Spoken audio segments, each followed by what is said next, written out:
Thank you for joining our 40th Primetime finale brought to you by Kingston College Old Boys Association International.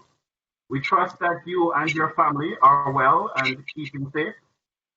My name is Rainford Perry Bloomfield, Perry for short, and I will be your moderator tonight, along with Royland Gordon, who is managing the clicks, and Alton Brown and George Bell managing the Q&A.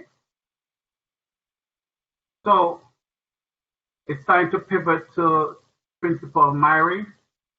I'm sure we're eager to learn the details as presented from that overview. So without any delay, let's welcome our principal of Kingston College, Mr. Dave Myrie. Thank you, Perry. Thank you, Perry. Can you hear me? Yes, we can. Go ahead, Principal. Go ahead. Okay, fine.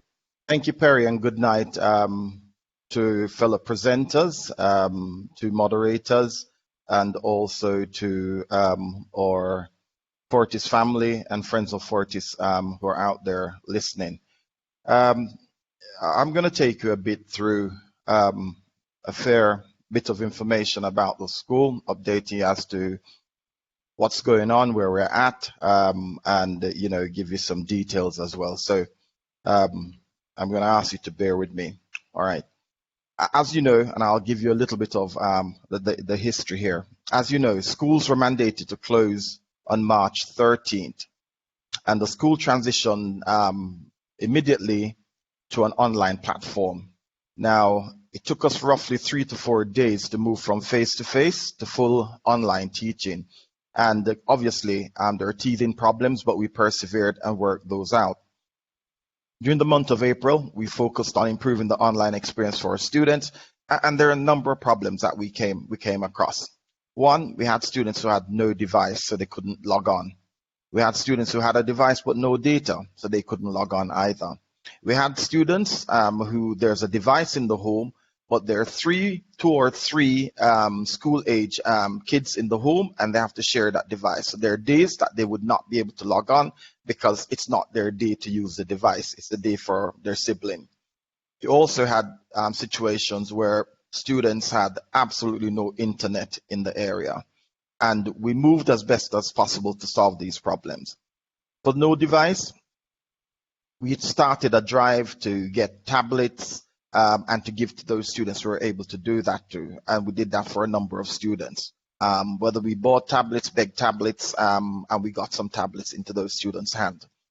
For the students who had a device, no data, we had both teachers and old boys who would send credit to that youngster, so that youngster would be able to log on and be part of that class as well. The device, only one device in the home, we go back to the tablets and try to add another device in the home for those parents, so we allow those kids to be able to log on. For the kids where no internet was available, we did a fair amount of printed material and sought to get that printed material into the hands of those kids. And so we did the best we could to solve a number of those problems, and we were able to alleviate some. To further manage our online program as well, we decided that every single senior manager in the school needed to get involved. And so each of us as senior managers, including myself as principal, took responsibility for a particular year group. I was responsible for sixth form, and we managed all the affairs of that year group, which made it easier working with the teachers, working with the parents, working with our parent reps, all trying to ensure that those year groups functioned efficiently, and that worked well for us.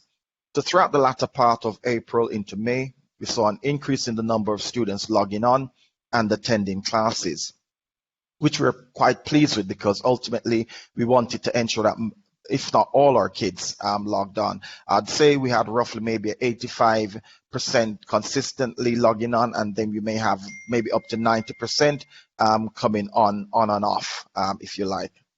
So towards the end of May, however, we were advised by the Ministry of Education that all examination students would return to school for 4 weeks of face-to-face revision classes. And those revision classes would begin on June 5th. Just hearing that brought a whole new set of priorities for us. Because even though we'd been going into school monitoring the online program, Now we had a situation where we had to move into face-to-face, so we're going to the blended approach.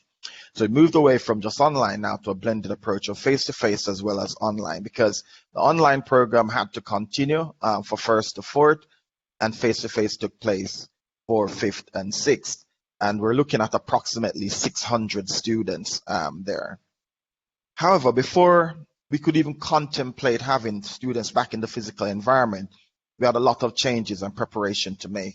And I'll just highlight some of these, not in order of priority, but just highlighting some of the changes. One of the first things we had to do, taking into consideration the COVID-19 social distancing policy, is get out our tape measure, rulers, and go and measure up every single classroom to ensure that we're adhering to the 6 feet social distancing. So vice principals, deans, myself, we're all out there, guidance counselor, we're all out there measuring up classrooms to ensure that we're maintaining that 6 feet social distancing. And in essence, our classrooms each could hold roughly about between 15, sometimes to 20 students. And so the entire campus was being used. We had to redesign classes, again, to ensure that they could comfortably accommodate these students as they come in. We had to install additional hand washing stations. We had installed 3 additional hand washing stations, installing soap dispensers. We installed several contactless sanitizing dispensers around the school. We had to develop isolation areas for kids who may come in and have elevated temperatures. We had to have an isolation area. We had to secure temperature devices or temperature guns, and we acquired a number of those thanks to the Florida KCOBA, who sent us roughly about 12 or more of these guns. We had to increase the water storage capacity, because you had a situation whereby there's sometimes water from the National Water Commission may be limited in terms of they may be lock-offs, and once there was no water in the school, that means we have to close the school, because considering the whole issue of COVID-19 and the impact of that, you had to have water so kids could be regularly washing their hands, doing what needed to be done. So we had to increase the water storage capacity. We had to deep clean the entire school, which costed us a pretty penny. We had to stock up on alcohol and hand sanitizers. We had to develop special timetable for the revision period, because as we said, we had 600 kids coming in. We couldn't have every kid in at the same time, so we had to set up a program that had staggered time frame for the kids to come in, but to ensure they all got the amount of time they needed to have in school with face-to-face with their teachers.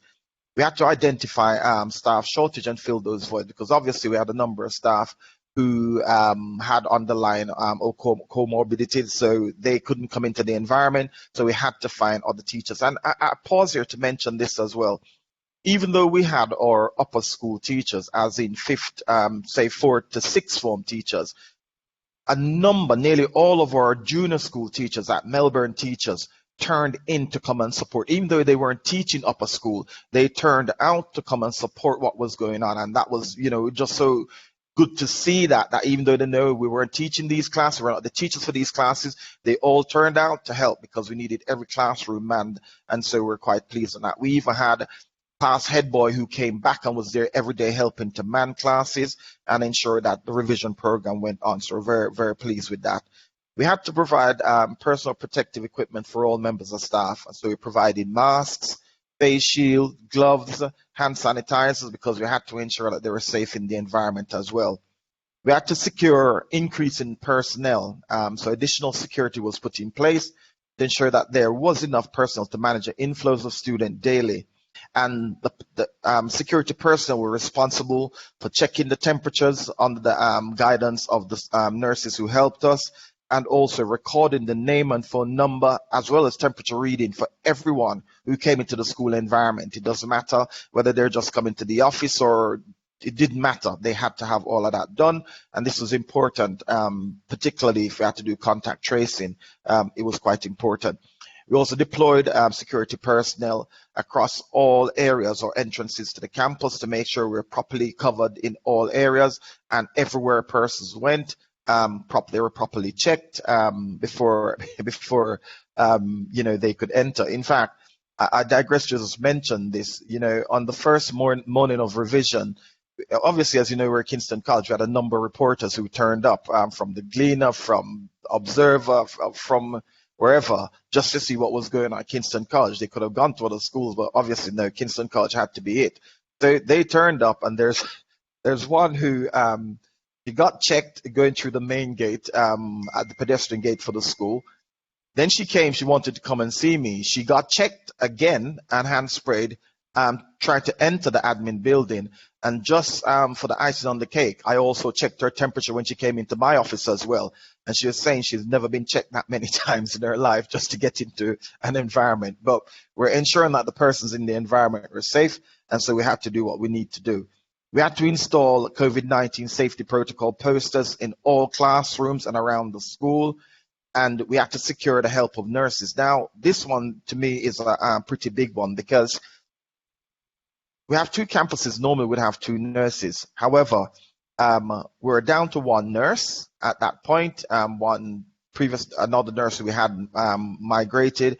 And the one nurse we had about 2 weeks before the start of the revision program, she resigned as she was called away to work further elsewhere in the National Health Service. In discussion with our PTA president, she then sent around to find out how many nurses we have in the school, who could assist in terms of nurses as parents in the school, and who could assist. And it was just amazing. A number of parents responded to our nurses. And it worked out that we had roughly 4 or 5 nurses nearly every day. We had nurse cover right through the whole revision period. Nurses came out. They were there to monitor temperature checks, monitor what's going on, also help to ensure that all the different things that we need to do to adhere to the Ministry of Health Safety Protocol were in place. And so, I really want to highlight these parents or nurses who came out and supported us in that period, which was just invaluable and absolutely amazing. And when I talk about selfless, they came. There was one nurse in particular, Nurse Antoinette, who kind of led the charge, and she was there all the time. It's just absolutely amazing the work that they did for us, and I want to actually recognize that in a big way. All of what I've just indicated that was done on North Street, a similar operation had to be done at the Melbourne Park campus as well, the junior campus. We had several visits from the Ministry of Health as well as the Ministry of Education. We're wondering why they were visiting KC so frequently, but anyhow, we had loads of visits from them. The Ministry of Health, it was interesting that one group would come and say, okay, your isolation area is fine, everything's okay. Another group comes back and said, no, you need to add this, you need to add that to the isolation area. But notwithstanding, we did what we needed to do, and in the main, they were pretty pleased with what we did. And what the 4 weeks period of revision did was to actually allow us to test our COVID-19 reopening plan. And to recognize that a number of elements in the plan were great, worked well, and to also allow us to tweak areas that we may need that needed tweaking, just to make sure that we're doing quite well in the environment. The revision period, I would say, went very well, and examination, CXC and CAPE exams started in mid-July. At the point the school was closed in March, we were in the middle of mock exams. So to all intent and purposes, the syllabus for each subject would have been between 90% to 95% completed. So the online classes and the revision program helped to address gaps that existed for our students and got them pretty ready for exam, because a lot of the time that we spent in the revision program was spent on examination preparation and practice, getting ready for the exams. Based on the feedback, exams started on, as I said, mid-July, and based on the feedback from the boys, they think they did very well. It always bothers me and worries me when they come and say, oh, we've done extremely well, because I said to myself, well, that means you failed. I like to hear them come and say, boys, sir, the exam was a little bit hard, but I think, I tried and did as best as I could. Anyhow, the results will be out at the end of September. And so we wait on the results to see how well our boys did. But based on what we did, the performance of our boys last year, with over 90% of our boys achieving 5 or more CXCs, I'm expecting us to do pretty well with this examination period going forward. We had set targets that were impacted by COVID, obviously, but we're still looking forward to our boys doing pretty well, when the exam results come out. And so the whole push on the academic front from the time we closed and went online to the exams taking place, even though we had a number of teething problems, as I said, and there are difficulties and challenges. But as the chairman had said, the brave may fall but never yield, and we're always going to find solutions to the problems to ensure that we continue to deliver to our youngsters and deliver for our youngsters in the way that we need to. I want to just add here as well that in spite of the delay in examination results and no boys and girls champs, based on their current standing and their academic standing, we're still able to secure full scholarships for over 22 of our boys, and virtually all of them have already left, and they're in the States now attending college around. So, and that is the highest, as far as I'm aware, the highest number of boys to achieve full scholarships in the school ever. And so we're just very, very pleased that that took place and our boys were able to move on.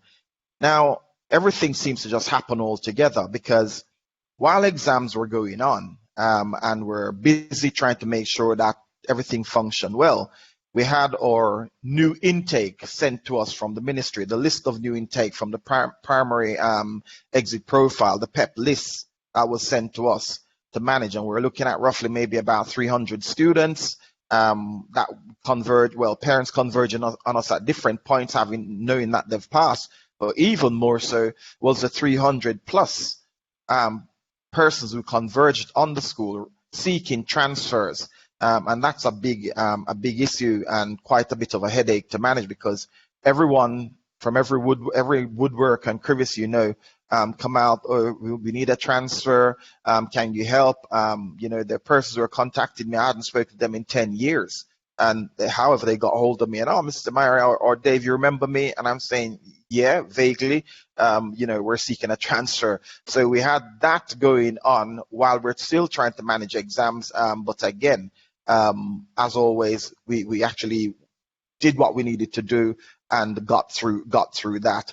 We were able also to hold a summer school that kind of coincided with the exam period as well. And the summer school, which was really part of a kind of orientation for our new students, particularly our PEP students, that went well.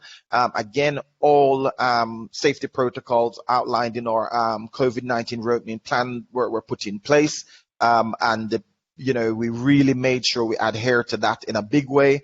Happy to say, the summer school went off without incident at all. Examinations went off without incident. The revision program went off without incident. And we're just quite pleased with how things went. Having said that, going forward, what are we going to be doing? Well, initially we're preparing for school to start in early September. However, due to I'd say significant increase in COVID-19 cases in Jamaica at the moment, that we moved from having 10 or 12 per day, that we're looking at 100 and odd, those kind of figures. I think today it must have been 70 odd or 80 odd new cases. And based on that, the government indicated that the reopening of school will be pushed back to the 5th of October. All right. Now, clearly that gives us a little bit of time, but whether or not it was going to be the 7th of September, we would have been ready to go, because since the 5th of June that we've been out, all of us as senior managers in the main have been out back in school, making sure we get things ready, timetable ready, hiring staff that we need to hire, making sure we have enough furniture in place, making sure all the classrooms were structured in a way to adhere to social distancing on both campuses, meeting with security personnel as we had to increase the number of security personnel across both campuses, making sure everything is in place for an early start, stocking up again on all the hand sanitizers, masks, etc. that we needed to have to ensure that we could go. Now, so school will start in October, on October 5th as we speak. That's what we know. Not sure what will happen if things continue the way they are. We could have a pushback, but we wait for the Ministry of Education to advise us for that. Yeah. We had intended to have an orientation, at least for first formers, and some level of face-to-face orientation. And the way we're going to do that, would have done that by class group. So we're roughly talking about 40, 42 boys per class. our chapel can hold at least about 400 persons. With social distancing, we may have about 200 persons in there, and would have done class group by class group, because we felt that at least for our first formers, there need to be some level of, face-to-face with parents, but it was going to be done in a way that ensured that social distancing was fully adhered to, 2 persons per bench in the chapel, that sort of thing, and would have met with them. Now, the determination in terms of how we function whenever school open is that we're going to be doing a blended approach to the teaching and learning process. What we mean by that is that we would have some level of face-to-face, but we'll also be doing a fair degree of online. And just to give you a sense of what would happen, let's take first the 3rd form. Each of those classes, we're roughly looking at about 40 to 43 or 44 students. Those classrooms can, with social distancing, hold roughly about 22 students. So each class would be split in 2. So you'd have group 1, group 2. So just take one first form group then. Say 7 Hardy split into 2, group 1, group 2. Group 1, week 1 when school starts, group 1 would attend school Monday, Wednesday, Friday. Group 2 would attend school Tuesday, Thursday. Week 2, group 2 would attend school Monday, Wednesday, Friday. Group 1 would now come Tuesday, Thursday. But it doesn't stop there, because all classes, no matter what, will be Zoomed. And we spend time, and I'll speak to that a little further in terms of financing, to make sure we secured or procured web cameras and tripods to cover every single classroom, and so every class will be Zoomed. So on the day that a child's not in school, that child can log in and be part of their class group in terms of what is being taught there. All of those lessons are going to be recorded and uploaded as well, so students can go back to look at them, listen to them, follow through as well. So, and we've also made provision for those kids who may not have devices, and I'll speak to that a little later. We also have made provision for those kids who may not have any data, and I'll speak to that a bit later as well. And we're also we've made provision for those kids who may have no internet connection whatsoever, and those kids, we're seeking to have those kids in school on as many days as possible. We already have a situation where their parents have written to us to indicate that when school opened, based on what's going on, they won't be sending their child physically in, and so that child will be taking full advantage of the online program that we'll be offering. And so that's fine. And so where kids have no internet access, those kids, we're going to try and make sure those kids get into school as frequently as possible, and also we're providing quite a lot of written and printed material for those schools as well. We're seeking to keep our 5th form in school every day based on the fact that they have CXCs just around the corner. And the reason we're able to do that is that outside of their form group, where they come together as a form for registration and that sort of thing, we run what we call a pool system, and the pool roughly would have somewhere from about 20 to 25 students per pool, and we may be able to comfortably hold those kids in classrooms with social distancing in mind, and for our 5th formers. And so having that being the case, we try and maintain as much as possible to have our 5th formers in school every day. There may be 1 or 2 subjects, though, where the numbers are higher, and in that case, we're going to have to, again, split those classes and have some attend on one day, and we're Zooming, so those who are not in will just log in via the internet as well, all right? We're also looking at lunchtime. We're going to have to manage that as well, because based on what's happening here, we can't have everybody bundling up in the canteen. And so in most cases, kids are going to have to eat in their classrooms, even though we have staggered lunch times, but most cases they're going to have to eat in their classroom. And what we'll be doing is an order will be taken for every kid in the morning prior to during registration, and that order would be delivered to the canteen. Those lunches would be prepared, packaged. We'd collect them, take them back to the class at lunchtime, hand them out. Kids eat in their class, and we're in discussion with the ministry right now for some we call non-teaching assistants who will be part of monitoring or assisting in those classrooms during lunchtime to ensure that kids, one, socially staying in the areas that they should, they're not congregating, but also that following that, they can actually move in an orderly way to go and get their hands washed and clean up before the next class as well. We're also looking at a bit of a staggered finish to each school day. So maybe a 10-minute staggered finish. So say first form finishes, then, after they get 10 minutes to move off the campus, be picked up, then next 10 minutes, second form, another 10 minutes, third form. And so we're working on that as well to see how best we can manage that, just to reduce the congestion on the campus. And if you know Melbourne Park campus very well, you realize there's not a lot of space there, not even for parking. And so we're going to have to manage that as best as possible to ensure that we're not having kids or parents congregating, but things are being moved through in a very efficient manner, so that we're always constantly adhering to the protocols and guidelines. And, the Ministry of Education as well as Ministry of Health, they will turn up unannounced just to see what's going on and just to make sure that we're doing what we say we're doing. And so we want to ensure that we're always a step ahead and doing what needs to be done within the environment. Now, in order to do a lot of this, Zooming pulls heavily on the whole issue of technology. And so there's a lot of work that we're doing there. Chairman mentioned some of that, but I'll give you a bit more. Just for information, and Perry knows most of this because as far as technology is concerned, Perry and I have discussions virtually, I'd say every week. We're talking about technology and what we need to do, and he's one of my go-to persons as far as the whole issue of technology for KC's is concerned. We had to increase the bandwidth in the schools so we can facilitate Zoom classes. Now, just imagine that up until COVID, we had across the entire school, that's lower school and upper school, we were running on something like about 30 megabits across both campuses, 30 megabits. Now, if we had tried to Zoom classes, as I'm talking about with that, I don't even know if 5 of them would get on. We'd be knocking off people. There'd be downtime all the time. So we had to have discussions with one of our telecoms provider and thought to increase the bandwidth from 30 to 100 megabits in order that we can actually Zoom efficiently.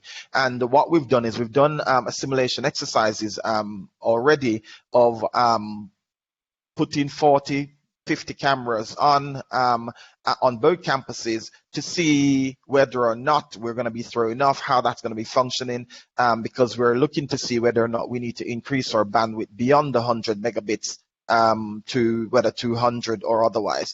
So far, it seems that things are working okay. We're going to see when we're in full swing, and we have the facility with the telecoms provider to make the increase as soon as that we recognize any problems exist. And there's a cost to that, which I'll speak to later on as well. We have to update the IT infrastructure and network, including cameras across the network, across the whole school. And one of our old boys, Dean Nevers, who owns a telecoms company, Connix, is assisting us in that endeavor. And, as always, as an old boy, he does a heck of a lot for the school, for which we're grateful, and continues to do so. And he's ensuring that, we get a state-of-the-art upgrade to our network system so that we can effectively deliver our online program. And also, when all the labs come on stream, we're good. And even more so, that CXC is moving to a total if you like, online examinations, that we're also set up nicely to deal with that as well. Interestingly, even basic things as looking at the whole electricity across both campuses to ensure that every single classroom has functional electricity outlets in there, because obviously if you don't have an outlet, how are you going to plug in a laptop or plug in cameras or anything like that? So we actually are doing that upgrade to make sure that every single classroom has the facility where the electricity is fine, working efficiently. And also the other thing is that if you think that a lot of what we have, when the school started, we didn't have all the technology that's there now. So we have to also look at increasing, making sure the appropriate voltage is coming in. So when all this equipment goes on, we don't have risks of fire or anything like that. Again, all of that comes at a cost, which we're ensuring that is done. We're also securing tablets for our students. And I must mention here, our newly formed KCOBA in Europe, and I was on a Zoom meeting with them a couple of weeks ago, and they're forming this association, and I spoke about the need for tablets. That the kids need tablets, and we're trying to do what we can. They asked how many do I need right away. I said at least I need to start off with at least 30 tablets, and I tell you, I just shook my head when it happened. One of the old boys, Sam's, who's very involved in the formation of that KCOBA Europe, came into Jamaica and provided 34 tablets that we now can be able to use to hand out to students. And so I want to thank them for that. We're really appreciative of that. As we speak, however, one of our teachers who's tasked with handling a lot of the online stuff and technology, Miss Hope, we have questionnaires out with all our students just to identify all the technology needs, even just what network do you use, etc., so we can have a good understanding of what's going on for each of our students. And we're particularly keen to get at that, either 20, 15 or 20% that had issues logging on when we're doing the revision when we're doing the online school, to make sure they're up and running as well. As I said, we secured web cameras and tripods for all of our classrooms, and just want to thank the KCOBA Florida, and particularly Wayne Hewitt, who assisted in providing the funding for that. We spent roughly about 2.2 million Jamaican dollars to secure those, and we're pleased to say we have the equipment. They're at school. In fact, they're hidden in my office at the moment. Make sure I can see them every day and know that they're there for us to use, and the IT people are making sure we're all ready to go whenever the ministry says as well. We secured a number of laptops for staff. We bought a few during the online program, that there are staff who didn't have devices, and so we had to help out by buying a couple, giving to staff, and ensuring that they could effectively teach their classes online. But I want to also mention here the KCOBA Toronto, and particularly Alexander Francis, who secured a number of laptops for us and sent down a number of laptops that we're able to give to staff laptops. And now we're also able to actually outfit different rooms that we have to ensure that everyone can be online and do what needs to be done. So I want to thank them all for that, as we ensure that we're ready as far as technology is concerned to deliver to our students and ensure that none of our students lose out. Now, I'm going to move quickly to the welfare front for a second. And Chairman mentioned this, and I'm going to just elaborate a bit more on this. As you're aware, during the COVID lockdown, we students and the community, we did that. And even prior to that, we've been supporting a number of our students, but providing them with packages on an ongoing basis to ensure that, if something was there for the family. We also had to be doing that for a number of parents who lost their jobs as well as a result of this COVID-19 pandemic, to help them, with care packages, because other than that, they were going to have difficulties taking care of their kids and taking care of their families as well. We also, so we continue doing distribution to a number of kids who we know were having difficulties. We did that in a discreet manner, and they're very grateful for the help and for the support that we're providing there. During that time as well, even we did some welfare packages for teachers on Teachers Day. And again, I want to highlight the KCOBA Florida, the Atlanta group, the Tampa group, and also Sing Ching Old Boy, the Progressive Supermarket group here in Jamaica, who provided assistance in doing this for our kids, and we're very, and for our teachers as well, and we're very pleased about that. What we've recognized is that there will be a significant increase in welfare needs and demands as we go into a new school year, and it's about how we're geared and how we're set up to address that. We're seeing that already. I'll tell you a little story about something that happened while the parents were coming in during the new parents, that's the PEP parents, they were coming in to collect the packages. I was there around by the bookshop one day, just watching the process, and a parent came, spoke to the Miss Cummins in the bookshop, then left. Looked a bit distraught. Anyhow, Miss Cummins came to me later on and said, the parent came to her. She was coming to collect the packages. She didn't have enough funds to pay for the package, but she said she was told that if she came and she spoke to Mr. Myrie, he will find a way to get some money to her so that she can actually pay for the package, and that she'll receive what she needs to. I shook my head. I thought, imagine, we have parents who haven't even, they're not even started the school as yet, and they already know that KC will do whatever we can do for the welfare of our students. We're going to have a lot more cases as we go forward. We're already seeing that. They're already in, and a number of them have already been to the guidance councils to talk to them about the situation. And so I expect that, and even coming after this whole trauma of COVID-19, we're going to have a number of issues that we're going to have to address. Again, it might be emotional, psychosocial, and also I think they're going to be just straightforward welfare needs that we're going to have to be looking at. I expect we're going to have to be doing significant counseling as well, as people try to manage this. And look, we're counseling both the students and the parents, because the parents are also calling in for counseling and help. And so our guidance carry with a number of these parents, and I'm sure we're going to be even stretched more. One of the major concerns that I have is the whole issue of social distancing for students, because no matter how much you preach, once they're in the classroom, it's fine. But once they're outside the classroom in an unstructured way, then, they're in their groups. Some of them want to take off the mask, and you have to be preaching. We flood the place with posters, and that's one of my concerns, because the youngsters seem to feel that nothing at all can happen to them, and so that's one of my concerns, the whole issue of social distancing outside of the classroom, and we're going to have to be so vigilant on that in order for us to maintain the kind of standards that we need to in the school. But that's a big concern, and that's why we're focusing very heavily on the lunchtime situation as well, because the lunchtime situation is one of those situations that, if not properly managed, the social distancing thing can become a little bit of an issue.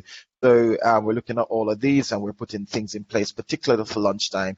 But then again, the other issue that I always grapple with is that we ask them, and they're doing the social distancing when they come into school, but when they jump on the bus or the taxi, which are inches away from other persons, the social distancing is not necessarily in place. And sometimes, as I drive along the road, I will just look in buses and see what percentage of persons are actually wearing masks and what percentage is not. And you're going to find people who are wearing their masks, but you're also going to find people who are not. And, that bothers me a bit, but we're going to have to do whatever we need to do as best as possible to protect our school environment. And as I said, everyone who comes into the environment, we always will be temperature checked. We'll do random checking during the day as well, sanitize, and we're making sure that as much as we're able to, we're following all the guidelines. No, not as much as we're able to. We are following all the guidelines that are set out by the Ministry of Health and Ministry of Education, and just to impress on our kids that, look, at the end of the day, we need you to be safe, and even more so, we need your parents to be safe. And so we're going to ask you to just make sure you adhere to all the guidelines that we're saying. So we're going to have to preach it daily, minute by minute, just to ensure that we get the message through. I'm going to shift a bit now to the whole issue of financing, and the chairman spoke to that for a bit, and I'll just raised, as the chairman had said, the operating budget, and this is just the operating budget or the maintenance budget. I'm not talking about paying teachers. That's a different thing. That's dealt with by the Ministry of Education. But the budget for the school that pays the electricity, pay the bills and all of those things, we're looking at roughly, well, not roughly, we're looking at $120 million. Yeah.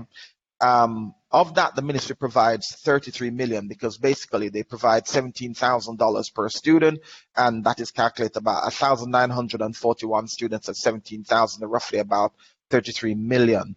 Chairman spoke to parental contribution, and basically what we're asking parent as a contribution is $26,000. 2,500 of that goes to the PTA, and the rest to the school. So roughly the actual school contribution is 22,000. Now, even though we have 1,900 and odd parents, we calculate that if 1,500 parents pay that 26,500, we roughly should get to that 40 million. But again, even just watching what is happening now, the contribution that parents are giving are very low, woefully inadequate. So I don't see us getting to that 40 million. But even if we did get to that 40 million, we still have a shortfall of 47 million to make up. And that's a big one. So I guess you could add that from the 47 million or the 40 million that parents should pay. We might as well take it now that you may only get 20 million of that. So we're going to have a 67 million deficit to make up in terms of going forward. Yeah. You know, that's a big deficit to make up within a school environment. And we're still expected to deliver quality programs, quality education. You know, but an old principal I know years ago called Pam Harrison said to me, it takes cash to care. And when you say that, people say, oh, you're focused on money, but at the end of the day, without funds, you can't deliver what you want to at the level you want to. And let's be clear about that. You know, they say nothing in life is really free at the end of the day. All right. I just want to add some other things that Chairman mentioned and highlight them as well. In preparation for just getting kids back to school, for the revision program, we spent over 5 million with deep cleaning, hand sanitizers, putting in additional hand washing stations, or chemicals, all sorts of things. We spent over 5 million on that. We have to increase security personnel because in the main, the security personnel are the ones who monitor all the gates, do the temperature checks, record what happened, record the temperature, take down contact details, and that we're seeing an increase in that of roughly about 4 million. The web cameras and tripods, as I mentioned before, we looked at roughly about 2.2 million for those. The increase in the bandwidth for the internet connectivity for Zoom classes, which I had to do, is running us roughly about 500,000 per month. So we're looking at roughly about 6 million per year for that. The upgrade in the network and access points that we need to do in the camera system that we're doing, which is more than just the COVID, but also for you know, when we go full online for exams, all of that sort of thing. We're looking at roughly about $8 million. These are all in Jamaican dollars, I'd say. For those, we're looking at additional ancillary cleaners, ancillary workers, both cleaners and groundsmen, roughly about a 2.7 million there. And then furniture and all of what our needs there, we're looking at about another 3 million. And so in essence, yeah, just to quickly mention them again, the preparing for the revision classes and back to school, because of COVID, roughly about 5 million there. Increased security personnel, we talked about 4 million for the year. Web cameras, which we did 2.2 million. The increase in bandwidth, as I said, moving from the 30 megabits to the 100 megabits, is seen as paying roughly 500,000 Jamaican dollars per month. So we're looking at about 6 million per year. Upgrading the network and the camera system at school, roughly about another 8 million.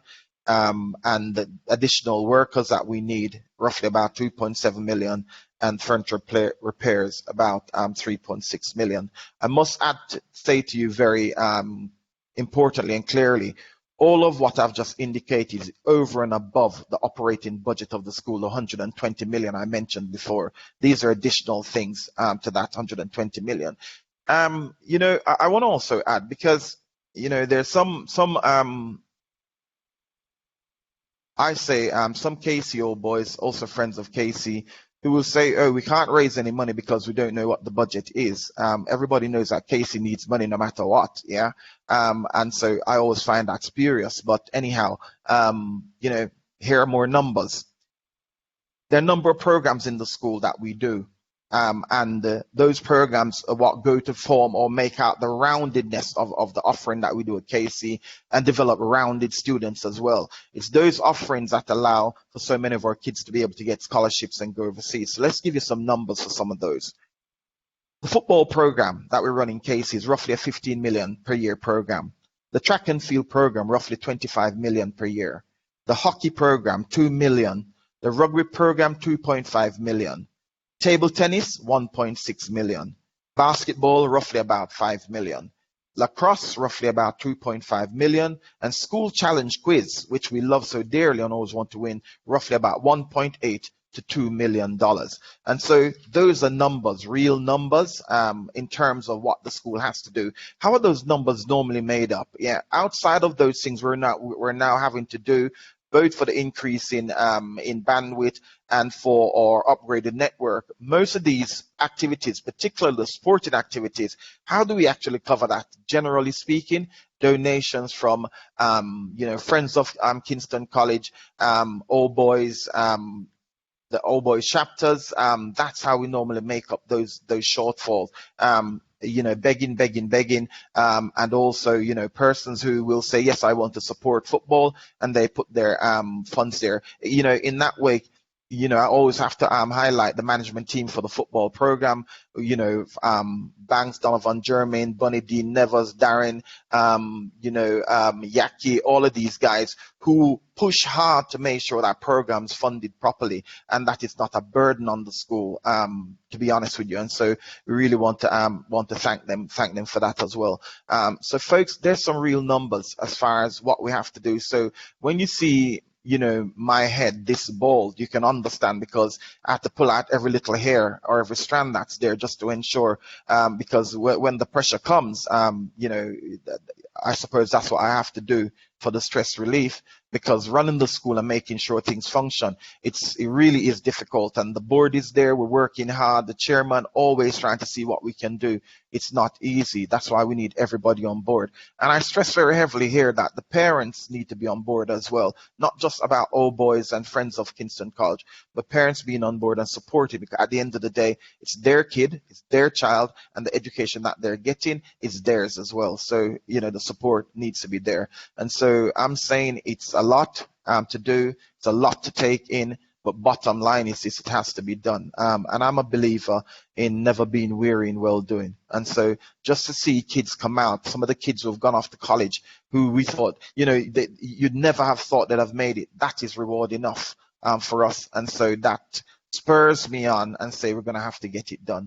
And so I'm seeking and asking and pleading with you all to join with us to do things. Even those persons who are always being critics of everything that is done, I'm saying, yes, be critics, but come and join us as well, all right, and help, because helping one kid, ensuring that one kid makes it through is actually a massive thing, all right? And so we're going to ask for your help in that. So in closing here, and I think I may have used up most of my time, but in closing, I want to thank a number of persons here. I want to thank Perry and his team for putting these, COVID-19 town hall meetings on. And I know it's a lot that Perry takes on and does, but this is a guy who just works tirelessly all the time to ensure that he gets things done as well. And so Perry and the team, I want to thank you and congratulate you. And I just mentioned here as well, for all the scholarships that you continue to support at the school, millions of dollars in scholarship. Again, we just want to thank you big time for that. I want to thank the Florida chapter, because they're always there as well. Audley Hewitt, Wayne Fraser, Ivan Nugent, Everton, all of these guys who just work tirelessly to support what we're doing. We just want to thank you for the help and the support. I want to thank the Tampa chapter as well, because they're there supporting, doing what needs to be done, and we just applaud you for the help and support. To the Toronto chapter as well, we just want to thank you as well for the continued support, President Clive, for the support. We just want to thank you for that as we continue to do the work we need to do at the school. Atlanta, again, Alvin and his team, we just want to highlight you and say thanks for the support. You know, without the support, we wouldn't be where we are. And in fact, just to add to Atlanta here is that even with a number of the scholarships that we're doing, I'd reached out to Alvin, and Alvin jumped on it as well and helped us. And that's what helped to push the number of scholarships that we're able to achieve up to the 23 or 22 that we did. So again, thanks for all the support. I want to highlight as well the KCOBA newly formed chapter in Europe. And I think, you know, Sam should be on. I want to thank you guys. I was really pleased to have been part of that Zoom meeting that you had in terms of kicking off. And you've already shown your mettle in terms of what you've done for us already. And so just want to thank you. And I know as a chapter, you're going to go places as well. I want to also, you know, give deep felt thanks to the class of 1973 for their support. I also want to highlight the class of 1980 also for their financial support, and the class of 1981. These classes, 1973, 1980, 1981, these old boys have, you know, stepped out and contributed and made sure. In fact, you know, between the 1980 and 1981 group, they're seeking to outdo each other. And I love that because it means more for the college. And so thank you guys for the support. I want to highlight here two persons that, you know, may not have been spoken about much. One again, Wayne Hewitt, and Wayne Hewitt, you know, came to KC up to third form and moved on and then migrated. And Wayne, ever since being at Kingston College, every year he's been supporting Kingston College with significant donations. That has helped. And in fact, when I spoke to him, he called me and asked me how things were going COVID, and I told him what we were doing and about the web cameras, and he immediately sent a check and said, here you are, use this to help to purchase these. Again, additional support that he does. There's a gentleman called Al Carey who virtually has his only contact to Casey is again via both Wayne Hewitt and Audley, but he sees himself as a Casey old boy, and he's given significant contribution to the school over the past 3 years. In fact, he said to me, and Al Carey, he just retired, I think, as the CEO of PepsiCo USA, and you know, he said to me, you know, donning his purple at Champs one year, said, Dave, I'm now a Casey old boy, and I'll make sure I contribute to Casey, and he's also been giving his contribution, and so I want to thank him as well. Errol McLaughlin out in Bahamas, you know, here's an old boy who's always sending, you know, to say use this to help with welfare. I just want to highlight you all for your contribution to Kingston College. And so again, I thank those chapters named as well as classes named, the number of classes that have been part of what we're doing, and the individuals. I can't finish without thanking and giving our appreciation to our hardworking PTA president and our parent reps, as well as the nurses that worked through the whole COVID period with us and through the revision classes and online. You know, we just want to thank our PTA. They're always there. President Peter Gay, who is really supportive, very supportive of what we're doing. And the parent reps are very supportive as well. We want to thank you because your help is invaluable. And I want to finish with heartfelt thanks to the staff, my staff who've gone beyond the call of duty to ensure that the school continues to function, the guidance counselors who have jumped in, done the work, do what needs to be done, Miss Esco, Mr. Shaw. When I say Mr. Shaw, weighing out flour, packing out rice, all of these things to make sure care packages are done, you know, and all the staff who go beyond the call of duty to ensure that both the online program function and the revision program function. I want to thank those members of staff as well. To the senior management team, your support is invaluable as we weigh this. I want to highlight Dr. Joan Hernandez for unfailing support. She was instrumental in helping the scholarship boys as well, and she's always there supporting Kingston College in terms of what we do. To the chairman and board of management, I want to thank you also for your invaluable support. And finally, to the many KCO boys and friends of KC who continue to support the development of our young men, we thank you and we look forward to your continued support. You know, the road ahead will present many challenges, but I believe that if we work together and continue to work together as a true family, we will overcome those challenges. So thank you all again. God bless Kingston College and Fortis forever. Thank you. Great. Thank you for that detailed presentation on the running of Brand Fortis. We hear the challenges. We definitely hear the challenges, Mr. Principal, and I'm encouraged by that line about never being weary of doing good. Tough, but we press on. We're committed. We are grateful for your leadership, sir. Thank you.